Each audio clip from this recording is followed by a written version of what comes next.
Arabes ont importé ces chiffres-là et on fait des calculs dessus. Ils étaient très préoccupés, notamment Al-Khwarizmi, qui est le premier grand mathématicien arabe de cette période, enfin, l'expression arabe de cette période, était très préoccupé de montrer tous les calculs qu'on pouvait faire avec les chiffres.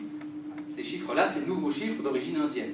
Et en particulier, faire des divisions de façon efficace, ça intéresse beaucoup. On a affaire à des gens qui ont une idée, enfin, qui font des mathématiques de façon théorique, donc il est à peu près certain que quelque part on doit trouver cet énoncé, enfin, l'énoncé que je vous ai donné. Quand je divise, enfin, les rationnels sont exactement ceux qui ont un développement ultimement périodique. Mais bon, pour l'instant, au moins de l'état actuel de ce que j'ai fait, je ne peux pas remonter avant Wallis, qui lui-même ne cite pas d'auteur.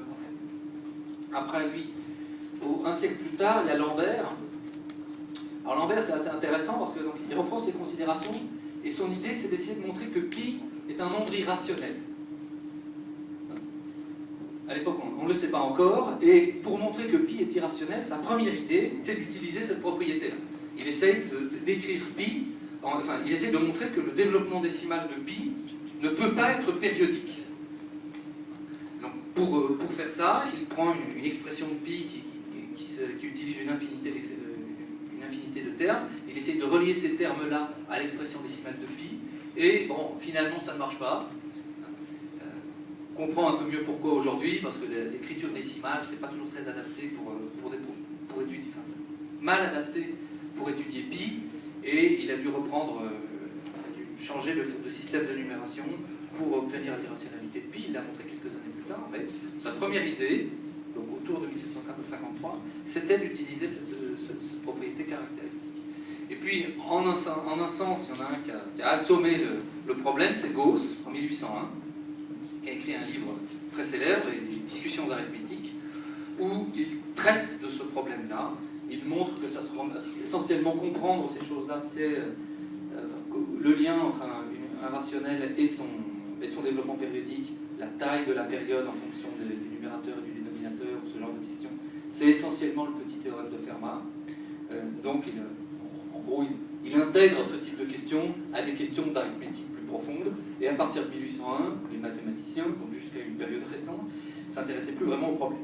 Je ne sais pas combien de temps il me reste. Ouais. C'est question en variété. D'accord.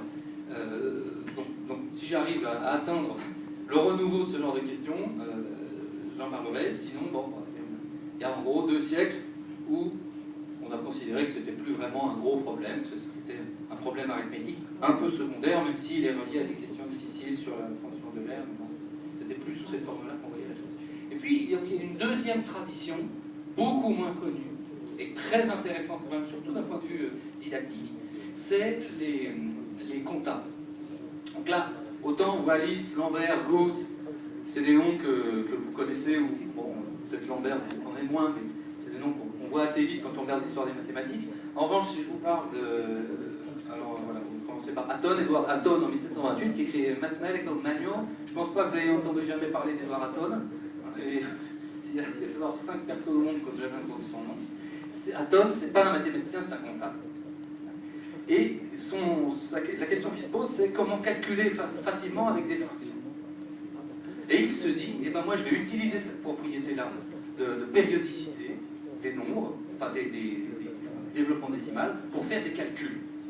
Donc l'enjeu pour les comptables, ça n'est pas d'écrire de façon théorique, voilà, quelle est la période par rapport au nombre, c'est plutôt, je prends 2 nombres, 2 fractions, et je veux les ajouter, je veux opérer dessus. Et ça, aucun des mathématiciens de cette période-là ne s'intéresse à ça. Donc les comptables ont une idée, en quelque sorte une autre idée, une autre façon d'aborder la question.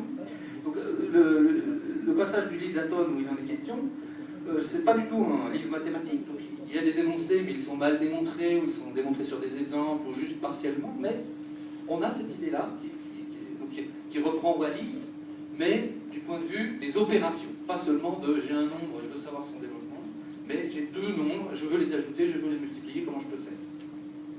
Un deuxième nombre, donc 2 ans plus tard, il y a Malcolm. À nouveau, vous n'avez jamais entendu parler de Malcolm, et je suis peut-être le seul qui vous en parlera un jour. A New System of Arithmetic, où il reprend essentiellement Hatton et Wallis. Et ce qui est intéressant chez Malcolm, c'est que c'est le premier, à ma connaissance, qui écrit explicitement que 1 égale 0, enfin, que 0,99999 est égal à 1, qui remarque ça. Aton n'a pas compris. Lui, Aton, des fois, il a des 0,99999 et il ne se dit pas, bah tiens, en fait, je peux enlever ça et écrire 1 à la place. Malcolm lui comprend ça. C'est peut-être le premier. En tout cas, j'ai pas d'exemple avant Malcolm.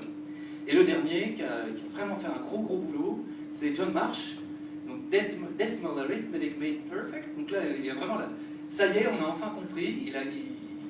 Avec ces périodes-là, en travaillant avec les parties périodiques des rationnels, il pense pouvoir faire de l'arithmétique décimale de façon parfaite, c'est-à-dire sans approximation.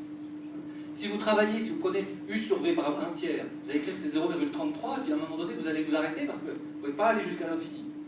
Donc vous allez faire une approximation. Vous allez avoir une autre fraction, mais pareil, vous allez faire des approximations. Donc quand vous allez faire des sommes, il y aura des petites erreurs.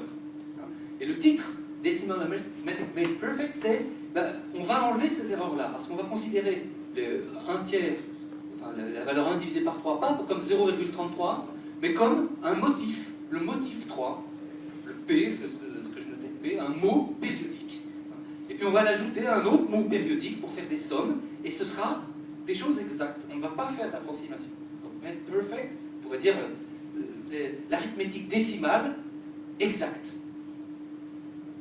Malgré le fait qu'il y a une infinité de chiffres après la virgule, mais comme on considère que ça se répète, une structure circulaire, eh bien il y a moyen de le faire parfaitement. J'aime bien Marsh parce que Marsh est le premier à s'être attaqué à la multiplication.